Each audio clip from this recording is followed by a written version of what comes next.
Chapter number 7 integration. कल की class में आपको बताया था मैंने कि दो तरह के हमारे पास इंटीग्रेशन होते हैं, एक होता है इंडेफिनेट इंटीग्रल्स, एक होता है डेफिनेट इंटीग्रल्स। फर्क सिर्फ इतना होता है दिखने में कि इसके अंदर लिमिट्स नहीं लगी होती है इंटीग्रल के ऊपर, या लिमिट लगी होती है integral a to b fx dx। dx का मतलब विद रिस्पेक्ट टू x, और यहाँ पे सिंपल fx dx। बस इतना अंतर होता है देखने में। जहां पर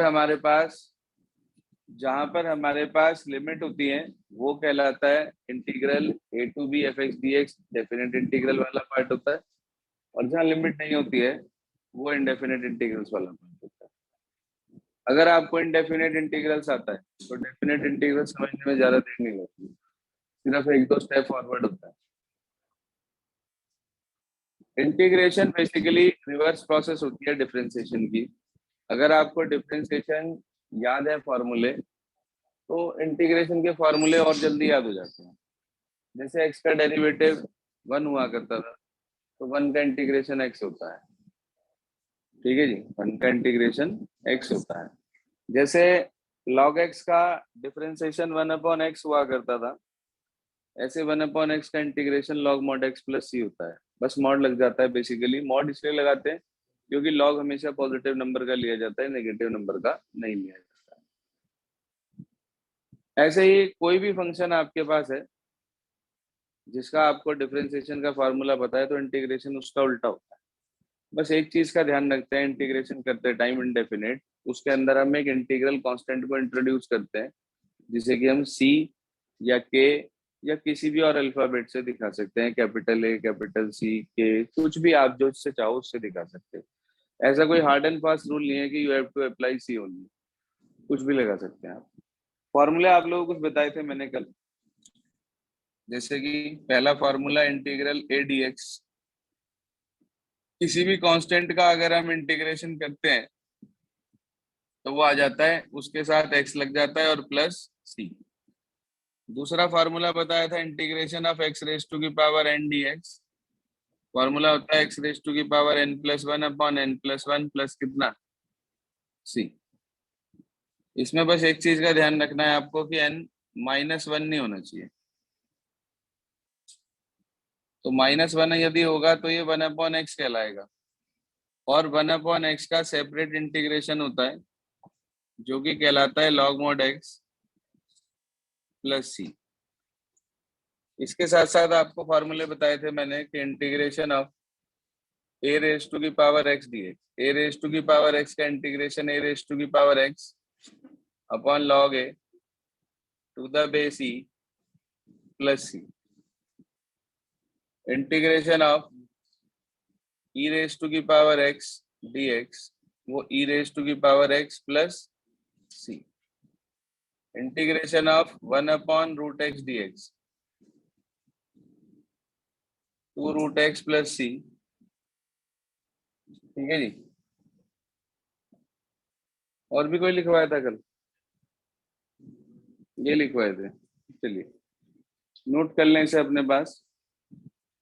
इसके अलावा जो इंटीग्रेशन के फार्मूले है ना, बेसिक फार्मूले, वो ट्रिग्नोमेट्री बेस्ड है, लेकिन आप लोग यहाँ ट्रिग्नोमेट्री नहीं है, तो इसलिए आप लोगों को वो फार्मूले भी नहीं पढ़ना है। Now we move for exercise number 7.1। उसके अंदर हमारे पास एग्जाम्पल्स हैं, 2-3 एग्जाम्पल्स हैं। एग्जाम्पल्स में प्रॉब्लम आ रही है, स्टूडेंट्स का कहना है कि लॉ के जो बेस्ड एग्जाम्पल्स हैं उनमें हमें प्रॉपर्टीज क्लियर नहीं है। कोई बात नहीं, एक बार प्रॉपर्टीज आपको एक्सप्लेन कर देते हैं, साथ साथ बता देते हैं। सुनिए ध्यान से।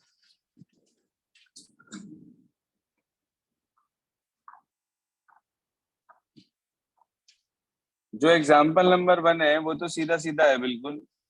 आप यदि ध्यान से देखें तो बिल्कुल क्लियर विजन आपको दिखाई दे जाएगा कि किस तरीके से आपको क्या करना है। इसका फोर्थ पार्ट नहीं हुआ, चलिए देखिए ध्यान से। Example number 1, part number 4। एक फोर्थ पार्ट समझाने से पहले मैं आपको एक चीज और बता दूं कि अगर जैसे कभी भी आपके पास आ गया, सपोज करिए integration of e raise to की पावर 2x dx, और आप इसका इंटीग्रेशन चाहते हैं, तो इसका इंटीग्रेशन होगा ई रेज टू की पावर 2x का ई रेज टू की पावर 2x, और जो भी x का कोफिशिएंट है उससे डिवाइड कर देंगे। जो भी x का कोफिशिएंट है उससे क्या कर देंगे, डिवाइड, और प्लस सी। कोई परेशानी, दिक्कत, दुविधा यहाँ तक किसी को? ठीक है जी। जो भी x का कोफिशिएंट है वो यहाँ आ जाएगा हमारे पास। अब इसका फोर्थ पार्ट लिखा है आपके पास, i बराबर इंटीग्रेशन ऑफ 3 रेज टू की power x into e raise to की पावर x dx। आपको याद होगा डिफरेंशिएशन में एक प्रोडक्ट रूल हुआ करता था। प्रोडक्ट रूल में क्या करते थे, मान लीजिए दो फंक्शन अगर आपके पास मल्टीप्लिकेशन में मौजूद है, तो आप उसके अंदर प्रोडक्ट रूल लगाकर उसको डिफरेंशिएट कर लिया करते। सर डिफरेंशिएशन में होता था प्रोडक्ट रूल, इंटीग्रेशन में ऐसा कोई रूल नहीं होता। तो यहाँ कोई प्रोडक्ट रूल नहीं लगने वाला है। आप इसे कलेक्ट कर सकते हैं, दोनों की पावर सेम है यदि आप ध्यान से देखें, है क्या? तो 3e की होल पावर क्या ले लेंगे इसे, x। और सर ये वाला फार्मूला बन गया। यहाँ पर ये कांस्टेंट था बेस में, यहाँ पर भी ये कांस्टेंट है बेस में। इसका मतलब ये फोर्थ नंबर वाला फार्मूला बन गया। आप वो फार्मूला यहाँ पर लगाइए, बोलिए क्या होता है इसका इंटीग्रेशन। a की पावर x, मतलब ये एज इट इज 3e की whole power upon log 3e, यही तो, और प्लस आप इसे लिख सकते हैं 3 रेज टू की power x e raise to की पावर x अपॉन, मल्टीप्लाई में हो तो लॉग अलग अलग कर सकते हैं क्या, log 3 प्लस log e। चाहो तो यही छोड़ दो, ये भी आंसर ठीक है। और चाहो तो यहाँ log e कितना होता है, 1। तो ये आ गया आपके पास 3 रेज टू की power x e raise to की power x upon 1 plus log 3 और प्लस c। क्या दिया इन्होंने आंसर, यही छोड़ दिया इन्होंने। आप चाहो तो वन स्टेप फॉरवर्ड कर सकते हो, नहीं तो आप ऊपर छोड़ सकते हो, बताया भी था मैंने आपको कि आप उसे इस स्टेज पर भी छोड़ सकते हैं। ठीक है सर, क्लियर है बात? इसके बाद एक्सरसाइज में पहला दूसरा क्वेश्चन तो आराम से हो जाएगा। दूसरे क्वेश्चन का दूसरा पार्ट कुछ ऐसा ही है, देख लें एक बार ध्यान से, मिल गया क्या? तीसरा पार्ट भी कुछ ऐसा ही है, दोनों को कलेक्ट करके होल पावर एक्स लिख लेंगे आप। अब इसके बाद जो तीसरा क्वेश्चन हमारे पास है वो एग्जाम्पल 2 पर बेस्ड है, जिसके लिए आपको लॉग की कुछ प्रॉपर्टीज को रिकॉल करना पड़ेगा।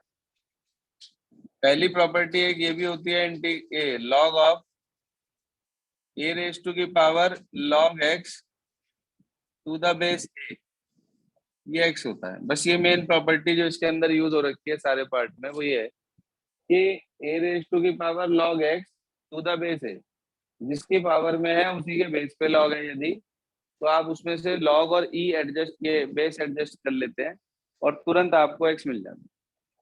ठीक है जी, तुरंत आपको क्या मिल जाता है, एक्स। जरा एक मिनट के लिए एग्जाम्पल नंबर 2 का पार्ट नंबर फर्स्ट देखिए क्या लिखा है हमारे पास। लिखा है आपके पास i is equals to, example number 2 का first part, e raise to की पावर लॉग,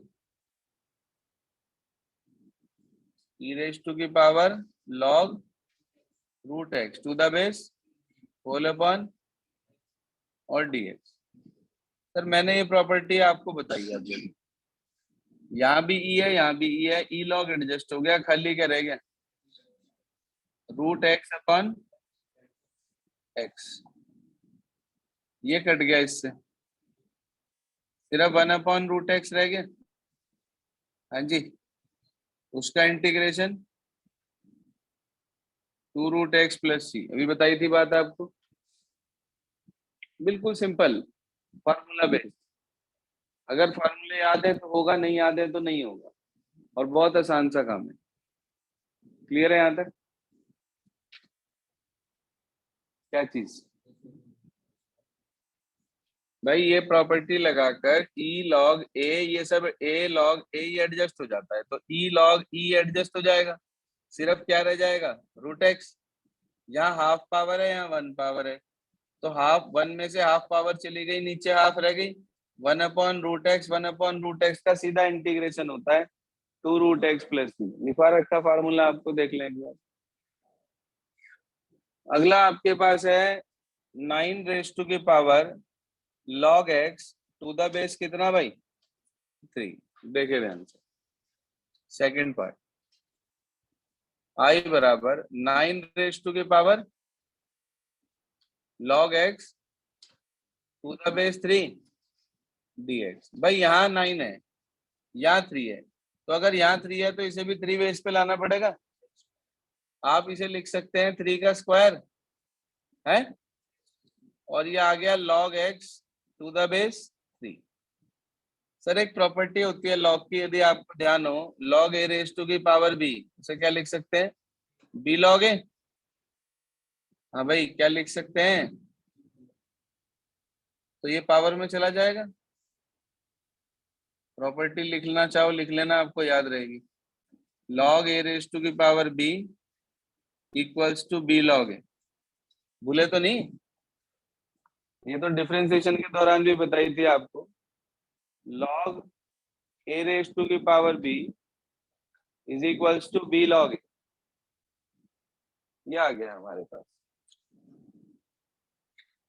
अब ये 3, ये log टू द बेस 3, ये सब एडजस्ट हो जाएगा, खाली क्या रह जाएगा, एक्स स्क्वायर। क्या होता है भाई एक्स स्क्वायर का इंटीग्रेशन, एक्स की पावर n का फार्मूला एक्स की पावर n प्लस 1 अपॉन, तो ये हो जाएगा एक्स की पावर 3 अपॉन 3 और प्लस कितना, बहुत भारी है क्या है जी? क्या चीज समझ में नहीं आई ये बताओ है?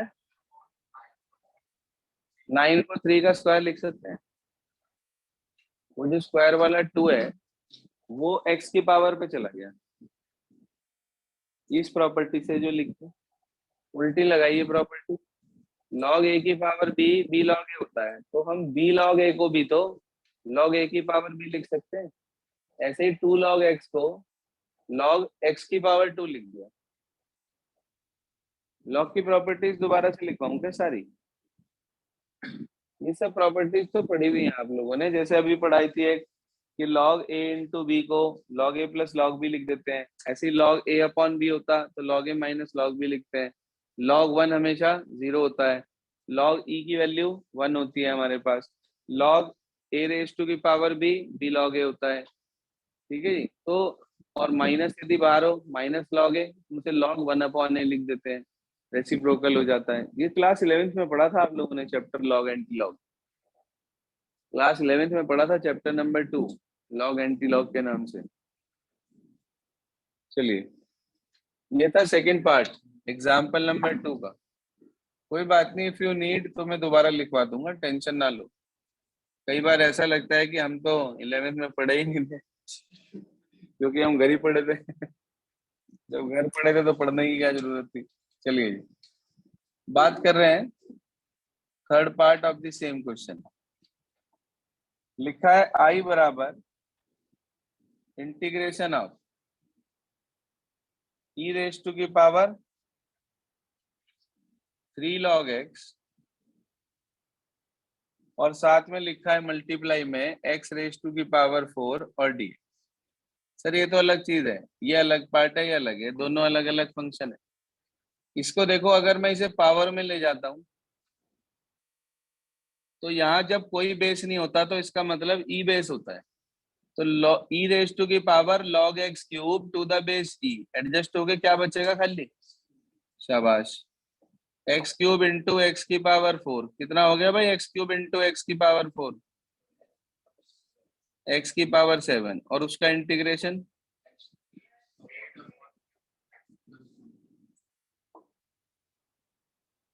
नहीं समझ में आया?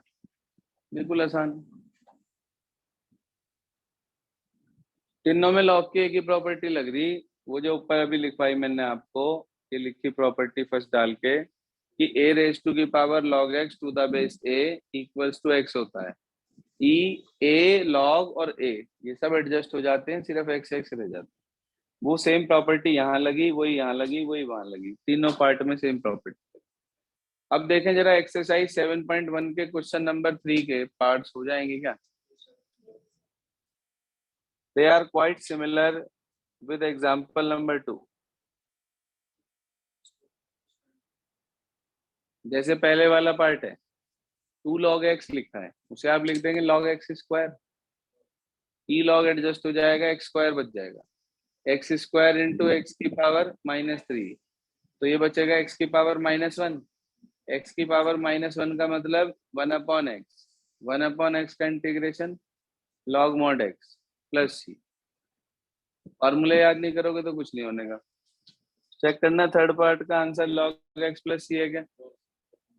ठीक है जी, आपको मॉड लगाना है, किताब में लगाओ या ना लगाओ। आगे आ जाइए, सेकंड पार्ट लिखा है 5 रेज टू की power 2 log x to the base 5।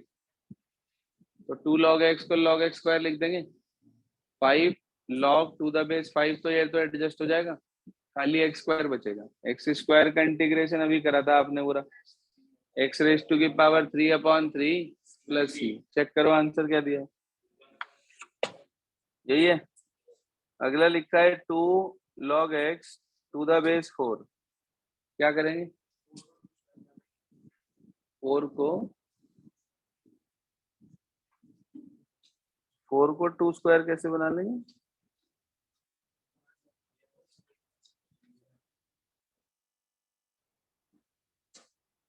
हाँ जी,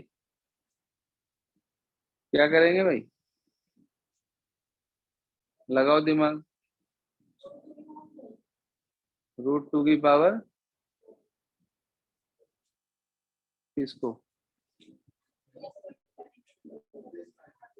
आपको बेस को कन्वर्ट करना होता है, ठीक है जी, आपको बेस को कन्वर्ट करना होता है। आपके पास 2 है, log x to the base 4 है, कोशिश आपकी ये होगी कि आप 2 को 4 में कन्वर्ट करें,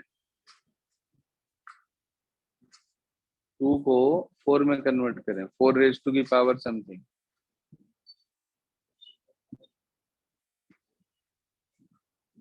देखो सुनो, आपको किसी तरीके से 2 को 4 में कन्वर्ट करना है। आया कुछ दिमाग में? मल्टीप्लाई डिवाइड करेंगे किससे?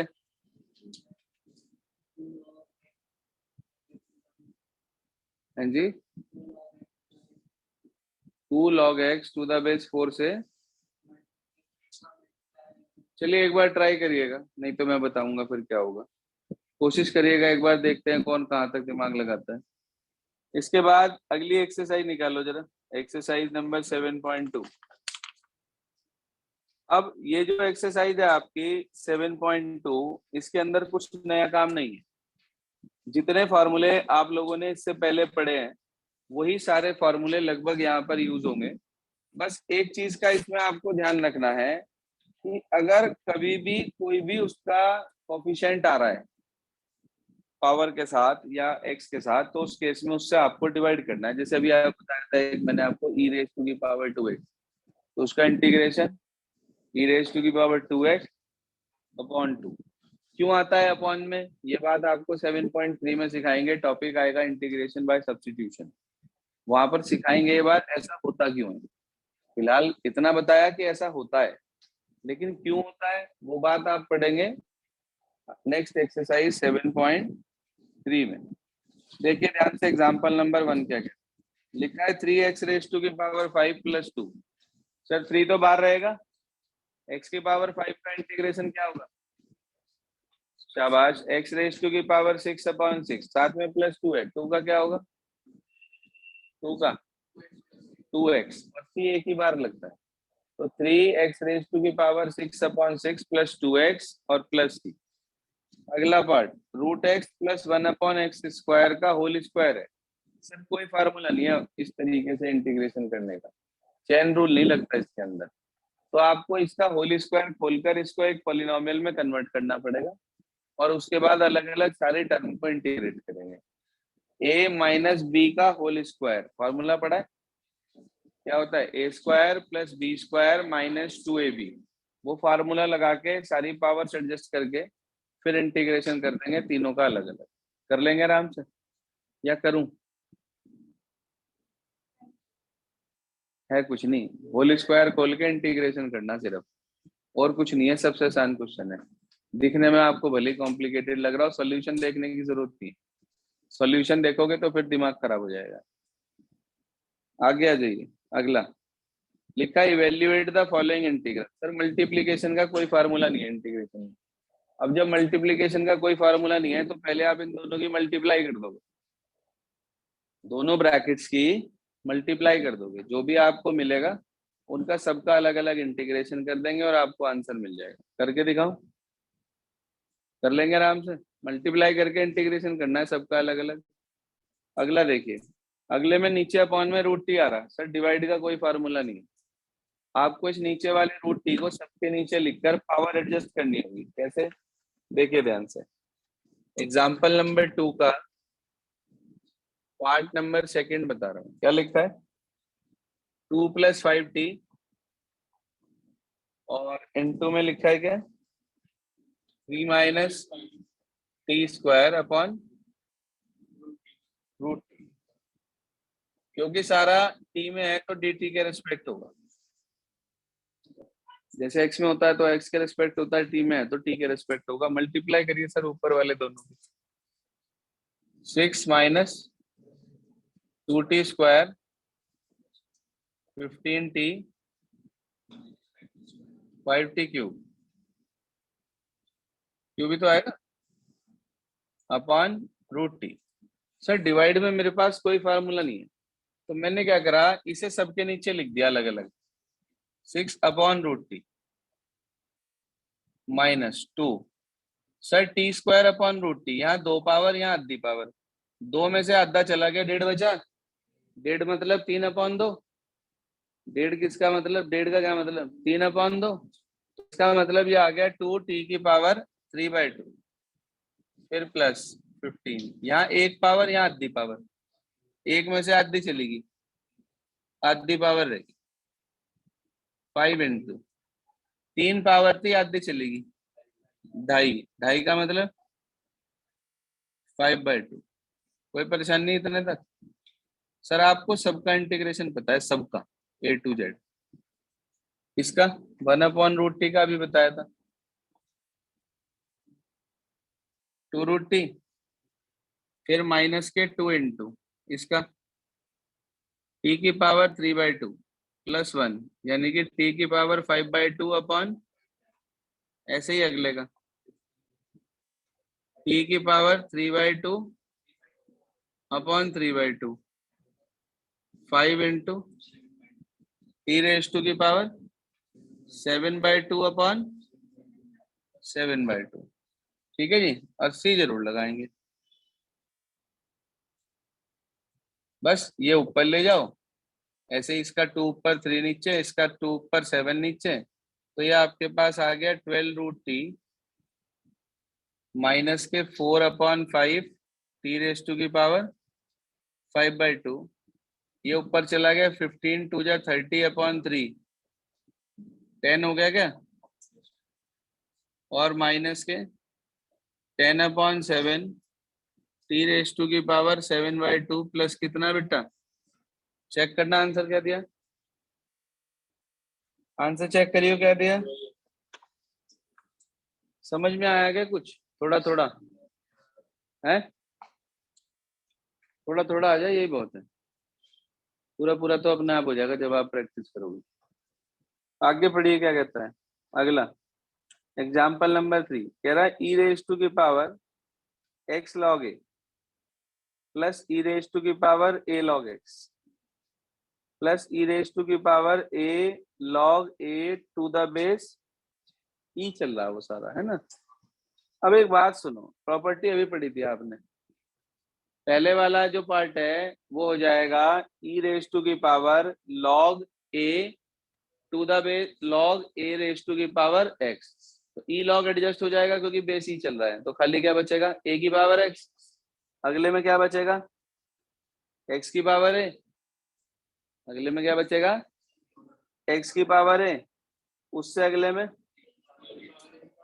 ए की पावर ए, ये बचेगा। तीनों का इंटीग्रेशन आपको पता है, पहला जो है ए की पावर एक्स, उसका ए की पावर एक्स अपॉन लॉग ए, फिर उसके बाद एक्स की पावर ए का एक्स की पावर ए प्लस वन अपॉन ए प्लस वन, और उसके बाद ए की पावर ए कांस्टेंट है, तो जैसे 2 का इंटीग्रेशन 2x होता है, ऐसे ए की पावर ए के साथ x और लग जाएगा प्लस सी, ये आंसर आ गया। ठीक है जी, इसमें वही प्रॉपर्टी लगी जो अभी हमने एग्जाम्पल 2 में यूज करी थी। अगला देखिए क्या कह रहा है, x minus one upon x का होल क्यूब, कौन सा फॉर्मूला खोलेंगे, a माइनस बी के होल क्यूब का, याद है क्या, लिख लो a cube minus b cube minus 3ab bracket में a माइनस बी, या a cube minus b cube minus 3a square b plus 3ab square, दोनों फॉर्मूले सीखे, एक्सपेंड करके रिजल्ट निकाल लेंगे। उससे अगला देखिए, ऊपर है a प्लस बी का होल स्क्वायर और नीचे एक टर्म लिखी है, पहले होल स्क्वायर खोल के उस सिंगल टर्म को सबके नीचे लिख देंगे, पावर सारी एडजस्ट करके इंटीग्रेशन कर देंगे, आंसर मिल जाएगा। ठीक है जी, अगला क्वेश्चन देखिए क्या कहता है, कह रहा है एफ डैश एक्स की वैल्यू इतनी है, बड़ा अच्छा क्वेश्चन है भाई। इस क्वेश्चन में, इस एग्जांपल में ये सिखाया गया है कि वो जो इंटीग्रल कांस्टेंट हम सी निकालते हैं ना, उसकी वैल्यू गिवन कंडीशन के हिसाब से कैसे निकाली जा सकती है। क्या दिया आपको, जरा ध्यान देना, उसने आपसे कहा एफ डैश एक्स कितना है, एग्जाम्पल नंबर है 5, एफ डैश एक्स दे रखा है 4x क्यूब 3 अपॉन एक्स की पावर, ये दे रखा सर, एफ एक्स मांग रहा है, एफ एक्स दे रखा है एफ डैश एक्स। मेरी बात कान खोल के सुन लो, मैंने आपको बताया था integration and differentiation are reverse process. आपने एक फंक्शन को डिफरेंशिएट करा और वापस से इंटीग्रेट कर दिया, तो वही फंक्शन एज इट इज आ जाता है। पहले डिफरेंशिएट करा, वापस से इंटीग्रेट करा, वही फंक्शन आ जाता है। लेकिन जब हम डिफरेंशिएट करते हैं तो उस दौरान जो कांस्टेंट होते हैं, उन कांस्टेंट का डिफरेंशिएशन 0 हो जाता है। उन्हें इंटीग्रेट करते हैं तो वो कांस्टेंट वापस से अपीयर नहीं हो पाते, इसलिए वहां पर सी लगा दिया जाता है। और उस सी की अगर वैल्यू निकालने को दे दी जाए किसी भी क्वेश्चन में, जैसे इसमें, तो वो आपको एक पर्टिकुलर कंडीशन प्रोवाइड करेगा। जैसे उसने कहा f2 की वैल्यू 0 है, तो by applying this condition we can easily find out the value of c. Differentiation है और वापस से इंटीग्रेशन करते हैं तो वही फंक्शन आ जाता है। इसका ये मतलब हुआ कि अगर मैं इस फंक्शन को इंटीग्रेट कर देता हूं, यानी कि integration of f dash x d x equals to integration of 4x cube minus 3 upon x raise to की power x in 4 into d x, यही तो, दोनों तरफ का इंटीग्रेशन कर दिया। अब एफ डैश एक्स और इंटीग्रेशन एडजस्ट हो जाएंगे, सिर्फ क्या रह जाएगा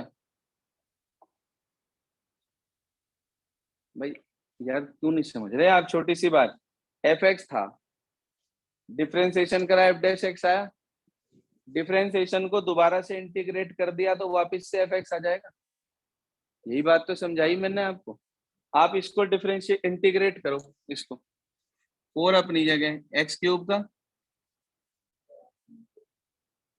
फिर उसके बाद अगले में -3 तो अपनी जगह, एक्स की पावर -4 का, एक्स की पावर -4 प्लस 1 अपॉन -4, और प्लस क्या लगाते हो आप, सी, क्या लगाते हो आप, सी, क्योंकि डिफरेंशिएशन करते टाइम सारे कांस्टेंट एलिमिनेट हो जाते हैं और इंटीग्रेशन करते टाइम वो वापस नहीं आते, तो उन्हें वापस ना लाए, उनके ना आने की वजह से हम एक इंटीग्रल कांस्टेंट इंट्रोड्यूस कर देते हैं जो उन सभी कांस्टेंट्स को कवर करता है जो डिफरेंशिएशन के दौरान गायब हो गए थे। तो सर ये आ गया, कितना मिला, एफ एक्स की वैल्यू एक्स रेज टू की पावर 4, ये -3 हो गया, माइनस माइनस हो जाएगा प्लस, 3 से 3 कट जाएगा, यहाँ x की पावर -3 बचेगा, उसे 1 अपॉन एक्स क्यूब लिख देंगे, और प्लस सी।